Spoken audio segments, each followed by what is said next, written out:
উত্তরের সত্যের আজকের এই পর্বে আপনাদের সবাইকে স্বাগত জানাচ্ছি। আমি ডক্টর আবুল হাসনাত মিল্টন। আপনারা জানেন যে সেনাবাহিনীতে অস্থিরতা, ক্ষোভ এগুলো অনেকদিন ধরেই একটু একটু করে দানা বাঁধছে এবং এর মূল কারণ হলো যে সেনাবাহিনীতে প্রায় ২৪ জন মেধাবী সামরিক অফিসার যারা কারেন্টলি সার্ভিং এবং কয়েকজন অবসরপ্রাপ্ত তাদের বিরুদ্ধে অন্যায়ভাবে আইসিটিতে মামলা করা হয়েছে। যে মামলার না আছে ভিত্তি, না তা আইসিটিতে বিচার হবার মতো কিছু। এই নিয়ে যখন সেনাবাহিনীতে ক্ষোভ এবং ঠিক তখনই আমরা সম্প্রতি খেয়াল করেছি গত সোমবার এবং বুধবার রাতে দুজন সাবেক উচ্চপদস্থ সেনা কর্মকর্তা লেফটেন্যান্ট জেনারেল অবসরপ্রাপ্ত মাসুদ উদ্দিন চৌধুরী এবং লেফটেন্যান্ট জেনারেল অবসরপ্রাপ্ত শেখ মামুন খালেদকে গ্রেপ্তার করা হয়েছে। এই গ্রেপ্তারে আমি আগেও বলেছি যেহেতু তাদের অনেক ফলোয়ার রয়েছে এবং তাদের জাতীয় এবং ইন্টারন্যাশনাল অনেক কানেকশন আছে, তো ন্যাচারালি তাদের এই গ্রেপ্তারটা একটা নেগেটিভ ইম্প্যাক্ট ফেলেছে। এবং খবর পেলাম যে ক্যান্টনমেন্টে রাজনৈতিক উদ্দেশ্য হাসিলের লক্ষ্যে মেধাবী অফিসারদের হয়রানি বন্ধ করার দাবিতে লিফলেট বিলি করা হচ্ছে। কে বা কারা এই লিফলেটগুলো বিলি করেছে সেটি এখনো না জানা গেলেও বোঝাই যাচ্ছে সেনাবাহিনীর সেই ক্ষুব্ধ অংশটাই এই কাজটি করেছে, যারা এই আর্মি অফিসারদের এভাবে হ্যারাস করা অন্যায়ভাবে এবং টার্গেটে বেছে বেছে মেধাবী কর্মকর্তাদেরই হ্যারাস করা হচ্ছে এবং তাদের বিরুদ্ধে যে অভিযোগ আনা হয়েছে সেগুলো সবই মিথ্যে, বানোয়াট এবং স্রেফ হয়রানি করার জন্য। ক্যান্টনমেন্টে যখন অস্থিরতা, যখন লিফলেট বিলি হচ্ছে, তখন আমরা জানি যে সদ্য বিদায়ী প্রধান উপদেষ্টা ডক্টর ইউনূস তিনি তার গার্লফ্রেন্ড লামিয়া মোর্শেদকে নিয়ে জাপান গিয়েছে এবং জাপান তিনি যে কারণেই যাক, জাপানের একটা অন্যতম কারণ ছিল তিনি শিনজো আবে, জাপানের সাবেক প্রধানমন্ত্রী, তার স্ত্রী আকিয়ে আবের সাথে দেখা করেন। শিনজো আবের কথা আপনাদের মনে আছে, তিনি ২০২২ সালে ৮ই জুলাই নির্বাচনী প্রচারণাকালে গুলিবিদ্ধ হয়ে মারা যান এবং যে তাকে গুলি করে তাকে গ্রেপ্তার করা হয়েছে এবং সে বলেছে যে শিনজো আবের একটি ধর্মীয় গোষ্ঠীর সাথে সম্পৃক্ততা ছিল, এই জন্য গুলি করেছে। শিনজো আবে ২ দফায় জাপানের প্রধানমন্ত্রী ছিলেন, ২০০৬-এর সেপ্টেম্বর থেকে ২০০৭-এর সেপ্টেম্বর এবং ২০১২ থেকে ২০২০ সাল পর্যন্ত, এবং তিনি longest serving Japanese prime minister. এবং তার আবেনোমিক্স, তার অর্থনীতিতে যে ভূমিকা, তিনি জাপানের অর্থনীতিতে যে অবদান রেখেছিলেন সেজন্য তাকে শ্রদ্ধার সাথে স্মরণ করা হয় এবং তার স্ত্রীকে মানুষ ফার্স্ট লেডি হিসেবেই জানে। এই আকিয়ে আবের সাথে দেখা করে ডক্টর ইউনূস তার সেই রাষ্ট্রপতি হবার খায়েশ ব্যক্ত করেছেন। তিনি অনুরোধ করেছেন যে আকিয়ে আবে যেন বাংলাদেশের প্রধানমন্ত্রী তারেক রহমানকে ফোন করে অনুরোধ করেন যে ডক্টর ইউনূসকে যেন রাষ্ট্রপতি বানানো হয়।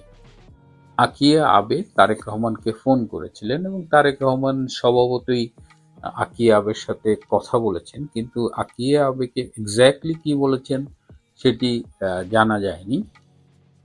বিএনপির সূত্রে যতটুকু জেনেছি যে ডক্টর ইউনূসকে রাষ্ট্রপতি বানানোর মতো ভুল কিংবা এ ধরনের কোনো ঝুঁকি নেবার ইচ্ছে বিএনপির নেই। বিএনপি খুব ক্লিয়ারলি বলেছে যে এই রাষ্ট্রপতি নির্বাচন নিয়ে আওয়ামী লীগ যে ভুলগুলো অতীতে করেছে তা থেকে শিক্ষা নিয়ে বিএনপি ওই পথে আর হাঁটবে না। বিএনপি খুব ভালো করেই জানে যে ডক্টর ইউনূসকে রাষ্ট্রপতি বানালে তাদের সরকারের অস্তিত্ব নিয়েও মাঝে মধ্যে টান পড়তে পারে এবং এ কারণে বিএনপি বর্তমান যিনি রাষ্ট্রপতি রয়েছেন, যদিও তিনি আওয়ামী লীগ আমলের নির্বাচিত রাষ্ট্রপতি শাহাবুদ্দিন চুপ্পু, তাকেই তারা কিছুদিন কন্টিনিউ করবে, হয়তো ১ বছর চুপ্পুকে রেখে তারপর তারা তাদের নিজেদের পছন্দের কাউকে রাষ্ট্রপতি বানাবেন। That is the current plan. এবং যেহেতু বিএনপির ৩-৪ জন রাষ্ট্রপতি পদপ্রার্থী রয়েছেন, কিন্তু বিএনপি এই মুহূর্তে তাদের মধ্য থেকে কাউকে রাষ্ট্রপতি বানিয়ে বাকিদের কষ্ট দিতে চান না। তো এই অবস্থায় ডক্টর ইউনূস যে শুধু আকিয়ে আবেগে দিয়ে তারেক রহমানকে ফোন করেছেন তা না, আরো দুজন প্রভাবশালী বিশ্বের দুজন ফোন করেছিল তারেক রহমানকে, এবং ইউনূস চেষ্টা করে যাচ্ছে। ইউনূস এতটাই নির্লজ্জ, সে চেষ্টা করে যাচ্ছে যে যে করেই হোক তার রাষ্ট্রপতি হতে হবে।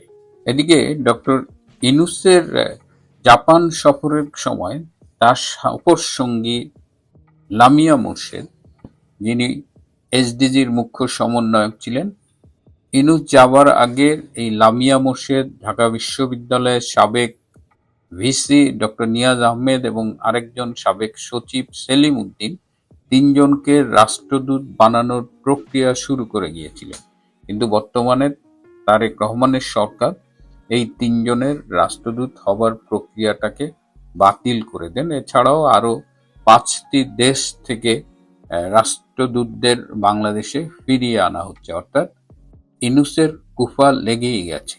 যখন এই রাষ্ট্রদূতদের ফিরিয়ে আনা হচ্ছে, কিংবা লামিয়া, নিয়াজ আহমেদের, সেলিম উদ্দিনের মতো লোকেরা নতুন করে রাষ্ট্রদূত হতে পারছেন না, তখন আরো একটি দুঃসংবাদ বাংলাদেশে রয়েছে যে বাংলাদেশে এখন শিশুদের টিকা দেওয়ার যে প্রোগ্রামটা ছিল, যে ইপিআই প্রোগ্রাম, যেটা পৃথিবীর মধ্যে one of the successful programs, এই ইপিআই ইমিউনাইজেশন রিলেটেড, বাংলাদেশে সেই টিকাদান কর্মসূচি ঝুঁকির মুখে পড়েছে এবং এই মার্চ মাসে 21 জন শিশু হামে আক্রান্ত হয়ে মারা গেছে। এবং এই টিকাদানের টিকা সাপ্লাই যেমন একদিকে সমস্যা, সময় মতো টিকা সরবরাহ করা যাচ্ছে না, আর একদিকে হলো এই টিকার বিরুদ্ধে এক শ্রেণীর ধর্মীয় মোল্লারা সোচ্চার হয়েছে।